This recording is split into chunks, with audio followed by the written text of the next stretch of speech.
Morning વિદ્યાર્થી મિત્રો, હું ગૌરવ ભટ્ટ ધોરણ 10 અને ધોરણ 12માં ગુજરાતી મીડિયમ અને ઇંગ્લિશ મીડિયમમાં ગુજરાતી વિષયનો અભ્યાસ કરાવું છું. આજે ધોરણ 10 ગુજરાતી મીડિયમમાં 7મું પોએમ ભણીએ એ પહેલાં શરૂઆતની 2 કે 3 વાત કરી દઉં કે આપણે દિવાળી પહેલાં કયો અભ્યાસક્રમ ચલાવેલો, કયા વ્યાકરણના ટોપિક ચાલી ગયા છે અને હવે આપણે કઈ ચર્ચા કરવાની છે એની વિગતે હું તમને વાત કરી દઉં. આજુબાજુનો થોડોક નાનો અમથો અવાજ આવે તો તમે એ ચલાવી લેશો, બરાબર છે. આ નાની નાની બાબતો પણ છે, આમાં છે કેચઅપ થઈ જાય છે, એટલા માટે એટલું તમે ચલાવી લેજો. પણ હવે શરૂઆત આપણે છે એ શું ભણ્યા છીએ એનીથી કરીએ અને પછી છે એ આપણે આપણા લેક્ચરમાં આગળ વધીએ છીએ. પહેલું કામ છે એ આપણે પહેલું કાવ્ય, બરાબર છે, બીજો પાઠ, ત્રીજું કાવ્ય, ચોથો પાઠ, બરાબર છે. પછી છે એ પાંચમું કાવ્ય પણ પૂરું થઈ ગયું છે, બરાબર. પછી છઠ્ઠો પાઠ જે આરોગ્ય વિશેનો હતો એ પૂરો થઈ ગયો છે અને 8મો પાઠ જે પરીક્ષામાં આપણે પૂછ્યો હતો એ પણ છે એ પૂરો થઈ ગયો છે, બરાબર છે. એમાં પહેલું, ત્રીજું કાવ્ય, 5મું કાવ્ય પૂરું થઈ ગયું છે, 8મો પાઠ પૂરો થઈ ગયો છે. મને ખ્યાલ હતો કે 7મું કાવ્ય બાકી છે, જે આજના લેક્ચરમાં છે એ હું આ લેવા આગળ વધી રહ્યો છું, બરાબર છે. આટલું છે એ આપણે ટેક્સ્ચ્યુઅલ પૂરું થયું છે. આમાં પહેલું, ત્રીજું અને 5મું કાવ્ય છે એમાં ખાસ યાદ રાખજો, પહેલું અને ત્રીજા કાવ્ય ઉપરથી છે એ 4 માર્કનો પ્રશ્ન પૂછાઈ શકે. હું તમને ફરીવાર કહું છું, પહેલા અને ત્રીજા કાવ્યમાંથી છે એ 4 માર્કનો પ્રશ્ન પૂછાઈ શકે. પહેલા કાવ્યમાંથી છે વૈષ્ણવજનના લક્ષણો પૂછાઈ શકે. પહેલા કાવ્યમાંથી છે વૈષ્ણવજનના લક્ષણો પૂછાઈ શકે, બરોબર છે. પહેલા કાવ્યમાંથી વૈષ્ણવજનના લક્ષણો પૂછાઈ શકે. Most IMP 4 માર્કમાં. આની સિવાય બીજો એક પ્રશ્ન છે 4 માર્કનો નીકળી શકે નહીં, બરોબર છે. પછી ત્રીજા કાવ્યમાં છે એ 4 માર્કનો એક પ્રશ્ન બને છે. એ એક પ્રશ્ન કયો છે તો શીલવંત સાધુને કાવ્યનો પ્રકાર, શીલવંત સાધુને કાવ્યના આધારે શીલવંત સાધુને કાવ્યના આધારે આદર્શ સંતના લક્ષણો જણાવો, બરોબર છે. પહેલું અને ત્રીજું કાવ્ય હું ફરીવાર કહી દઉં. પહેલા કાવ્યમાંથી છે વૈષ્ણવજનના લક્ષણો પૂછાઈ શકે. પહેલા કાવ્યમાંથી વૈષ્ણવજનના લક્ષણો પૂછાઈ શકે, બરોબર છે. પછી ત્રીજા કાવ્યમાંથી છે શીલવંત સાધુને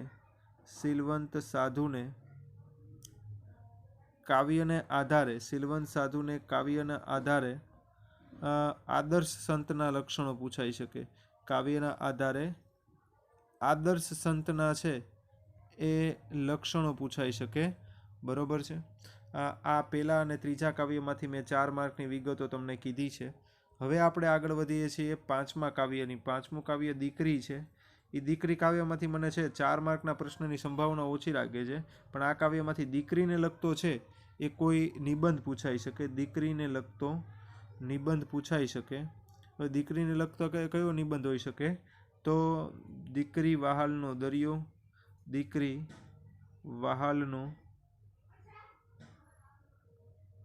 દરિયો, બરોબર. પછી સ્ત્રી શિક્ષણનું મહત્વ, દીકરી વહાલનો દરિયો. પછી સ્ત્રી શિક્ષણનું મહત્વ, અથવા સ્ત્રીને લગતા કોઈ નિબંધ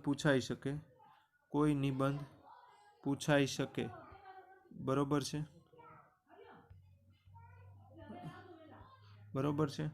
આ રીતના મેં પહેલા અને ત્રીજા અને 5મા કાવ્યમાંથી શું પૂછાય એની વાત કરી દીધી. બીજા પાઠમાંથી છે એ આપણે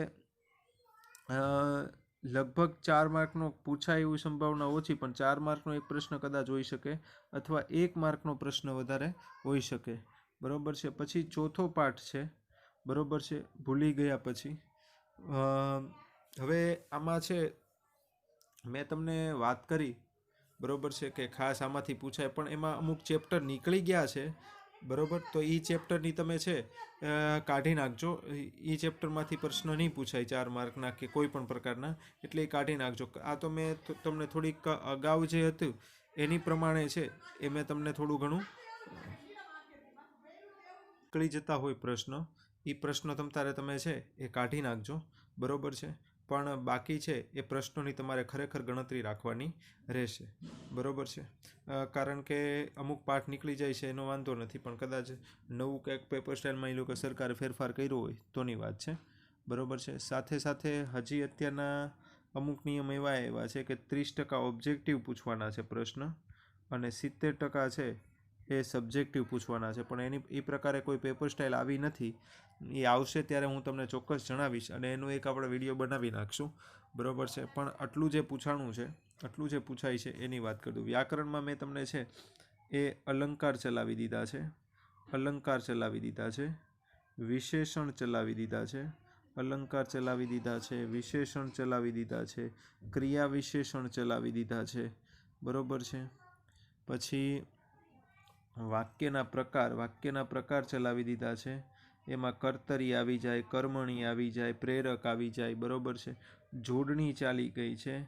આ બધું છે એ આપણે ચાલી ગયું છે. ક્યારે ચાલી ગયું છે, કેમાં ચાલી ગયું છે? તો કે વ્યાકરણમાં ચાલી ગયું છે. ક્રિયા વિશેષણ છે, અલંકાર છે, જોડણી છે, વાક્યના પ્રકાર છે, છંદ છે, અમુક ચાલ્યા છે ને અમુક નથી ચાલ્યા, બરાબર. એ રીતના આપણે રાખેલું છે. ઘણા બધા ટોપિક્સમાં આમાં બાકી રહી ગયું હોય તો મને પાછું કહેજો. ચલાવવાનું નહીં, પણ મેં ચલાવી દીધું ને લખવાનું બાકી રહી ગયું હોય તો તમે મને કહી શકો છો, બરાબર છે. પછી લેખનની વાત કરીએ તો આપણે નિબંધ ચલાવી દીધા છે. લેખનની વાત કરીએ તો નિબંધ ચલાવી દીધા છે. અર્થ વિસ્તાર ચલાવી દીધો છે, બરાબર છે. અહેવાલ ચલાવી દીધો છે. આટલું કામ છે એ મને ખ્યાલ છે ત્યાં સુધી આપણે લેખનમાં પૂરું કરી દીધેલું છે. નિબંધ છે, અહેવાલ છે, અર્થ વિસ્તાર છે, બરાબર છે. એટલે તમારે ગુજરાતીમાં આટલું કામ છે એ દિવાળી પહેલાંના વેકેશનમાં પૂરું થઈ ગયું છે. મોટે ભાગે આપણે જૂની આપણે ભણવાની પદ્ધતિ જોઈએ ને તો જૂની પદ્ધતિ પ્રમાણે તો છે અત્યાર સુધીમાં મોટે ભાગે કોર્સ પૂરો થઈ ગયો હોય ને સાથે સાથે કોર્સ પૂરો થતાં છે એ તમારે રાઉન્ડ પણ શરૂ થઈ ગયા હોય. ડિસેમ્બરની શરૂઆતમાં કેમ રાઉન્ડ શરૂ થઈ ગયા હોય, પણ કોરોનાને કારણે છે આપણે એ કદાચ રાઉન્ડ તે ફેબ્રુઆરી પછી શરૂ થાય, બરાબર. એવું બની શકે, બરાબર. કેસ ઓછા થાય અથવા વેક્સિન આવી જાય તોની વાત છે. હવે હું એવો ગુજરાતી એ કાવ્ય આપણે આગળ વધારીએ છીએ. કાવ્યનો પ્રકાર છે ગીત કાવ્યનો પ્રકાર છે ગીત. કાવ્યનો પ્રકાર છે ગીત. કવિનું નામ છે વિનોદ જોશી. કવિનું નામ છે વિનોદ જોશી. કવિનું નામ છે વિનોદ જોશી. પછી આ કાવ્યમાંથી છે ને ગુજરાતને લગતો કોઈ નિબંધ પૂછાઈ શકે. ગુજરાતને લગતો નિબંધ પૂછાઈ શકે. આ કાવ્ય ઉપરથી ગુજરાતને લગતો કોઈ નિબંધ પૂછાઈ શકે, બરોબર છે. હું એવો ગુજરાતી કાવ્યનો પ્રકાર છે ગીત. કવિનું નામ છે વિનોદ જોશી. આ કાવ્ય ઉપરથી નિબંધ પૂછાઈ શકે. ગુજરાતને લગતો કોઈ નિબંધ પૂછાઈ શકે. કવિનું નામ છે વિનોદ જોશી. કાવ્યનો પ્રકાર છે ગીત. મોટે ભાગે છે આ કાવ્યમાંથી 1 માર્કના પ્રશ્નોની વધારે ગણતરી રાખવી. 1 માર્કના પ્રશ્નોની વધારે ગણતરી રાખવી. કાવ્યનો પ્રકાર ગીત, 1 માર્કના પ્રશ્નોની ગણતરી રાખવી. કવિ વિનોદ જોશી. વિનોદ હરગોવિંદ જોશીનું વતન કયું છે? ટીક કરી નાખજો. વિનોદ હરગોવિંદ જોશીનું વતન કયું છે? તો વિનોદ હરગોવિંદ જોશીનું વતન બોટાદ છે. પછી એમને કઈ રીતના સેવા આપી છે? તો કે ભાવનગરના છે. ભાવનગર યુનિવર્સિટીના ભાષા ભવનના પ્રાધ્યાપક અને અધ્યક્ષ છે. વિનોદ જોશી છે એ કયું કાર્ય કરે છે? તો ભાવનગર યુનિવર્સિટીના ભાષા ભવનના પ્રાધ્યાપક અને અધ્યક્ષ 2 રીતે કાર્ય છે એ વિનોદ જોશી કરે છે, બરાબર. પછી એમના કાવ્ય સંગ્રહ પણ ટીક કરી નાખજો તમે. કાવ્ય સંગ્રહ ઝાલર વાગે જૂઠડી મોસ્ટમાં મોસ્ટ આઈએમપી છે 3 શિખંડી અને ત્રુંડિલ ત્રુંડિકા. એમના કાવ્ય સંગ્રહ ટીક કરી નાખો. ઝાલર વાગે જૂઠડી, શિખંડી, ત્રુંડિલ ત્રુંડિકા એમના કાવ્ય સંગ્રહો છે, બરોબર છે. વિવેચન ગ્રંથમાં હું ટીક કરાવું એ જ ખાલી ટીક કરજો. અભિપ્રેત અને સોનેટ, બરોબર. એમના વિવેચન ગ્રંથ ટીક કરી નાખો. અભિપ્રેત અને સોનેટ છે એમના વિવેચન ગ્રંથોમાં ટીક કરી નાખો. પછી એમને એવોર્ડ મળેલા છે એ મોસ્ટ આઈએમપી તરીકે ટીક કરો. તેમને ગુજરાતી સાહિત્ય અકાદમીના પુરસ્કાર મળેલા છે અને ગુજરાત રાજ્યનો સાહિત્યનો ગૌરવ પુરસ્કાર એનાયત થયો છે, સાહિત્ય ગૌરવ પુરસ્કાર એનાયત થયો છે અને સાહિત્ય અકાદમીના પુરસ્કાર એમને એનાયત થયા છે. આટલું ફરીવાર જોઈ નાખીએ. કાવ્યનો પ્રકાર ગીત છે. કાવ્ય 1 માર્કમાં પૂછાય. કવિનું નામ છે વિનોદ જોશી. કવિનું વતન છે બોટાદ. એ કામ શેમાં કરે છે તો કે ભાવનગર યુનિવર્સિટીના ભાષા ભવનના પ્રાધ્યાપક અને અધ્યક્ષ તરીકે કાર્ય કરે છે. બરોબર. એમના કાવ્ય સંગ્રહ કયા છે તો કે ઝાલરવાગે જૂઠડી, શિખંડી, ત્રોંડીલ તુંડિકા એમના કાવ્ય સંગ્રહ છે. બરોબર. એમના વિવેચન ખાલી 2 ટીક કરી નાખો, અભિપ્રેત અને સોનેટ. પછી એમને એવોર્ડ મળેલા છે, ગુજરાતી સાહિત્ય અકાદમીના પુરસ્કાર મળેલા છે અને સાહિત્ય ગૌરવ છે એ પુરસ્કાર મળેલા છે. આ કાવ્યમાં શું આપેલું છે એ હું તમને અહીંયા લખી દઉં. તો ગુજરાત રાજ્યની દરેક વિશિષ્ટતા એક પંક્તિમાં વ્યક્ત થઈ છે. એક પંક્તિમાં વ્યક્ત થઈ છે. તમને શરૂઆતમાં જ કોઈ પૂછે કે આ કાવ્યમાં શું આપેલું છે તો ગુજરાત રાજ્યની વિશિષ્ટતા છે. બરોબર. મંદિરની વિશિષ્ટતા છે. બરોબર છે. પછી ધર્મની વિશિષ્ટતા છે, પર્વતોની વિશિષ્ટતા છે, જુદી જુદી વિશિષ્ટતા છે એનું વર્ણન છે એ આ કાવ્યમાં આપેલું છે. બરોબર છે. આ કાવ્યમાં શેનું વર્ણન કરેલું છે એ મેં તમને કીધું, ગુજરાતની વિશિષ્ટતા છે. બીજા પેરેગ્રાફમાં છે એ હું વાંચું છું, એમાં જે ટીક કરાવવાનું છે એ ટીક કરી. આ કાવ્યમાં શેનું વર્ણન થયેલું છે તો કે ગુજરાત રાજ્યના મહિમાનું વર્ણન થયેલું છે. આ કાવ્યમાં શેનું વર્ણન થયેલું છે તો કે ગુજરાત રાજ્યના મહિમાનું વર્ણન થયેલું છે. બરોબર છે. ગુજરાતી હોવાના ગૌરવથી ગીત રચનાની શરૂઆત થાય છે. અંડરલાઈન કરી નાખજો. કાવ્યની શરૂઆત શેનીથી થાય છે તો કે ગુજરાતી હોવાના ગૌરવથી ગુજરાતની શરૂઆત થાય છે. ગૌરવ એટલે ગર્વથી. બરોબર છે. શેની શરૂઆત થાય છે? ગુજરાતી હોવાના ગૌરવથી. બરોબર. પછી ગુજરાતને પ્રકૃતિ એટલે કુદરતે, ગુજરાતને પ્રકૃતિ એટલે કુદરતે કેવી રીતે રળિયાત કર્યું છે? પ્રકૃતિએ સર્વ વિશેષતા, બધી વિશેષતાઓ ગુજરાતને આપેલી હોય એ રીતના છે રળિયાત કર્યું છે. રળિયાત એટલે શોભાયમાન. રળિયાત એટલે શોભાયમાન. રળિયાત એટલે શોભાયમાન. પ્રકૃતિએ ગુજરાતને કેવી રીતે રળિયાત કર્યું છે? સર્વ વિશેષતાઓ.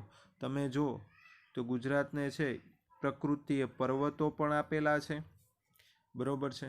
સાથે હમણાં તે છે કવિ પરિચય જોયો અને છેલ્લા લેક્ચરમાં કવિ પરિચય જોયો હતો અને સાથે કાવ્ય પરિચયના બીજો ફકરો મેં વાંચેલો હતો. બરોબર છે.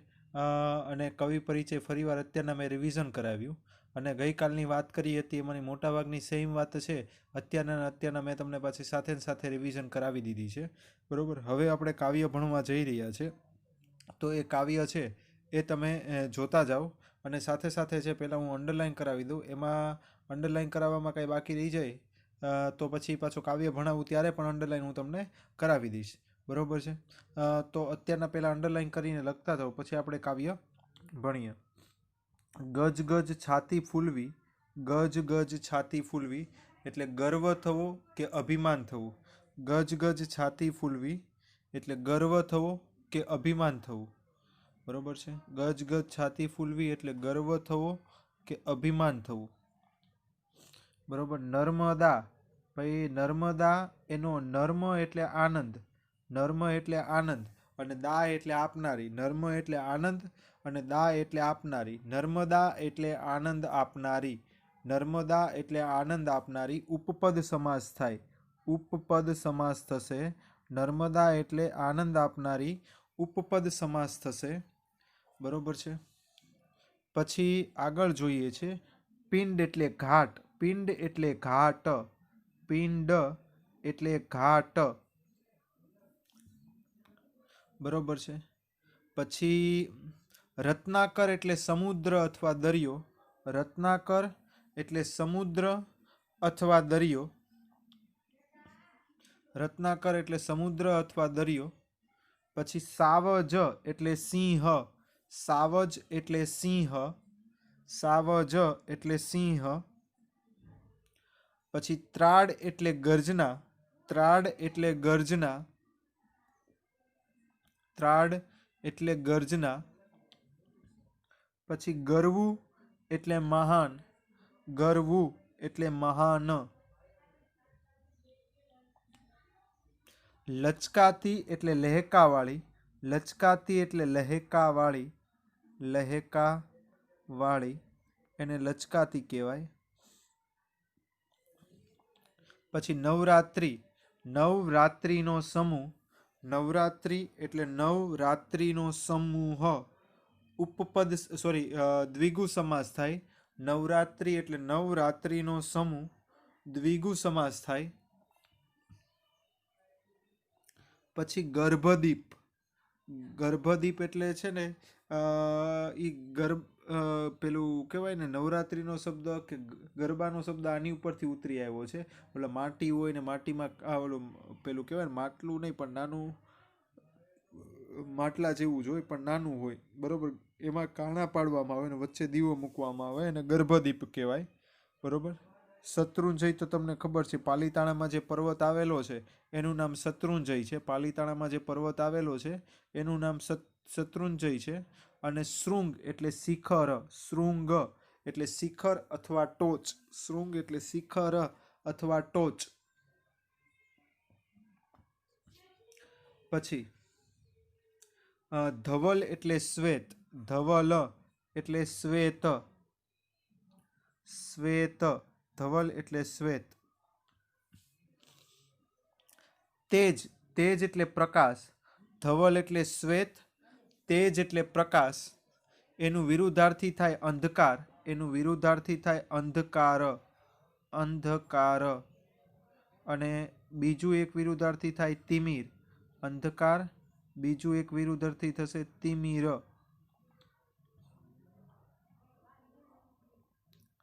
બરોબર. પછી છે આગળ જોઈએ છીએ, ભૃંગ એટલે ભમરો, ભૃંગ એટલે ભમરો. સુધા એટલે અમૃત, સુધા એટલે અમૃત. ભૃંગ એટલે ભમરો, સુધા એટલે અમૃત. પછી ભગવું, ભગવું ધ્યાન એટલે ઈશ્વરનું ધ્યાન, ઈશ્વરની ભક્તિ. ભગવું, ભગવું ધ્યાન એટલે ઈશ્વરનું ધ્યાન અથવા ઈશ્વરની ભક્તિ. રમઝટ એટલે મોજ મજા, રમઝટ એટલે મોજ મજા. પછી નિત્ય એટલે દરરોજ, નિત્ય એટલે દરરોજ.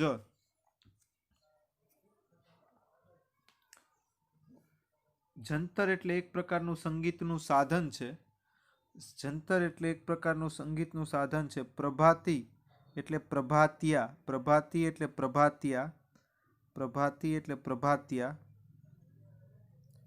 પછી હાક એટલે બૂમ કે રાડ, હાક એટલે બૂમ કે રાડ, બૂમ અથવા રાડ. પછી સરદાર તણી એટલે સરદારની, સરદાર તણી એટલે સરદારની. તણીનો અર્થ થાય ની, નો, ની, નું, ના, કોઈમાંથી એક અર્થ થાય, બરોબર. આયુધ એટલે અસ્ત્ર કે શસ્ત્ર, આયુધ એટલે અસ્ત્ર કે શસ્ત્ર. પછી દિગ દિગંતમાં એટલે બધી દિશામાં, દિગ દિગંતમાં એટલે બધી દિશામાં. ધાક, ધાક એટલે પ્રભાવ અથવા વર્ચસ્વ, ધાક એટલે પ્રભાવ અથવા વર્ચસ્વ. પછી સૌમ્ય એટલે શાંત, સૌમ્ય એટલે શાંત. સ્મિત એટલે હાસ્ય, સ્મિત એટલે હાસ્ય. સૌમ્ય એટલે શાંત, સ્મિત એટલે હાસ્ય. શૂર એટલે બહાદુર, શૂર એટલે બહાદુર, બહાદુર. તાતી એટલે ખૂબ જ, તાતી એટલે ખૂબ જ. પછી જાયો એટલે પુત્ર, બાળક, પુત્ર કે બાળક, પુત્ર અથવા બાળક.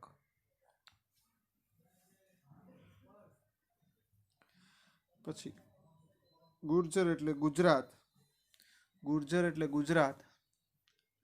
પછી શિરે એટલે માથે, શિરે એટલે માથે. આશીષ એટલે આશીર્વાદ, આશીષ એટલે આશીર્વાદ, આશીર્વાદ. એનું વિરુદ્ધાર્થી શાપ થાય, બરોબર છે. અને બીજું વિરુદ્ધાર્થી થશે શ્રાપ.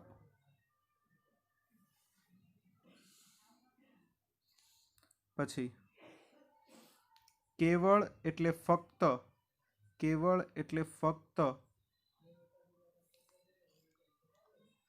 પછી મહાજાતિ, મહાન જાતિ, મહાજાતિ એટલે મહાન જાતિ.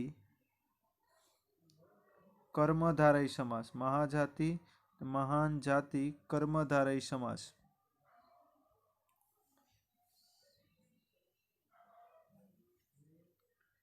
કર્મધારય સમાસ, બરોબર છે. અહીંયા છે એ મેં તમને લખાવી દીધું જે જરૂરી હતું એ, બરોબર. હજી પણ એક વખત મારી બોલવાની ઈચ્છા છે, પણ હવે તમારે લખાઈ ગયું હોય તો વધારે સારું છે, બરોબર. તો હું ઝડપથી એક વખત બોલી જાઉં છું, 2 મિનિટ થશે. ગજગજ છાતી ફૂલવી, ગજગજ છાતી ફૂલવી એટલે અભિમાન થવું કે ગર્વ થવો. ગજગજ છાતી ફૂલવી એટલે અભિમાન થવું કે ગર્વ થવો.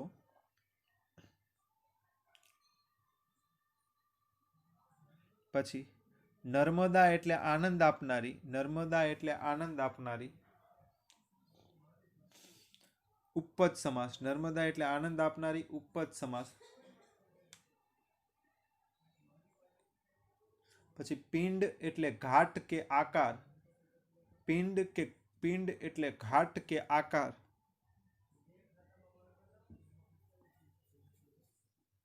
રત્નાકર એટલે સમુદ્ર અને દરિયો, રત્નાકર એટલે સમુદ્ર અને દરિયો. સાવજ, સાવજ એટલે સિંહ, સાવજ એટલે સિંહ. પછી ત્રાડ એટલે ગર્જના, ત્રાડ એટલે ગર્જના. ગરવું મહાન, ગરવું મહાન. લચકાતી એટલે લહેકાવાળી, લચકાતી એટલે લહેકાવાળી.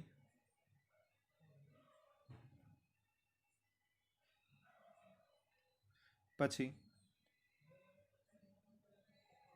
નવરાત્રિ એટલે નવરાત્રિનો સમૂહ, નવરાત્રિ એટલે નવરાત્રિનો સમૂહ.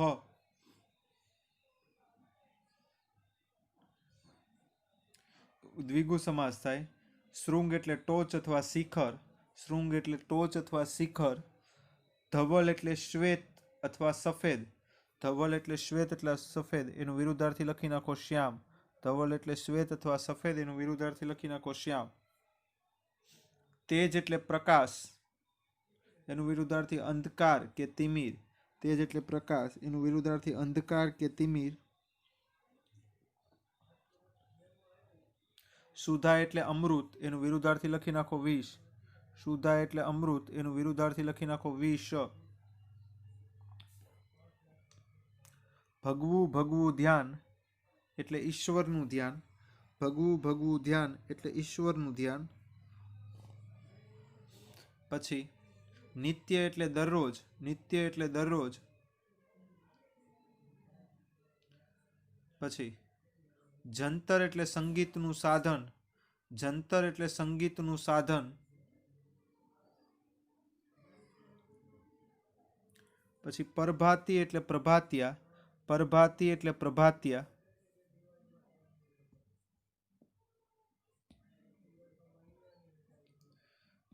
બરોબર. તણી, સરદાર તણી એટલે સરદારની. હાક એટલે બૂમ અથવા રાડ. આયુધ એક પ્રકારનું શસ્ત્ર છે. દિગ દિગંત એટલે બધી દિશામાં, દિગ દિગંત એટલે બધી દિશામાં. પછી ધાક એટલે પ્રભાવ. સૌમ્ય એટલે શાંત. સ્મિત એટલે હાસ્ય.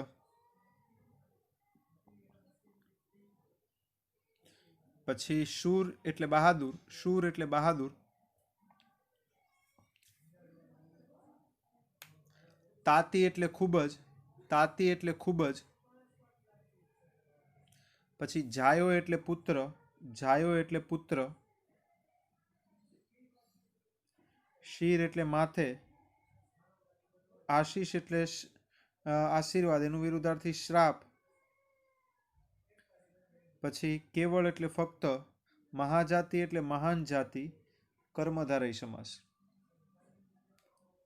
હવે હું 3-4 લીટી સમજાવું છું, બરોબર. પછી હજી એક લેક્ચર જોશે, કારણ કે આજના લેક્ચરમાં પાછું શરૂઆતમાં ફરીવાર કવિ પરિચય લેવા ગયા ને આ ગઈકાલનું થોડુંક સમજાવાઈ ગયું, એટલા માટે છે એ તમારે સમય વધારે લેવાઈ ગયો છે.